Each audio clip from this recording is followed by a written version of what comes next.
Hi everybody, Dave Matthews for Champion Trading, and what we're showing you again today, this is a Hamilton 150-gallon double motion agitated kettle. It is jacketed, and this is something that's in badly need of rebuilding. The motor is very old. However, everything's running true and perfectly.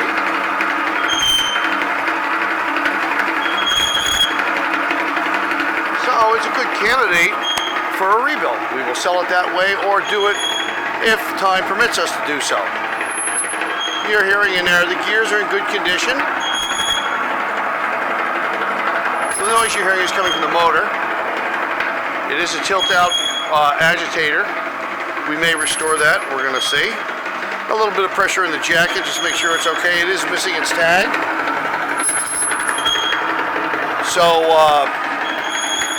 we don't know what the actual pressure was. The tag was right here. And Hamilton traditionally made kettles in 40, 90, and 125 psi. So we'll work with it assuming it's a 40 psi jacket. We have lots of kettles, agitators, food processing, sanitary process equipment in our stock, as well as packaging. So we do hope you'll visit our website at www.champtrading.com. And we look forward to hearing from you.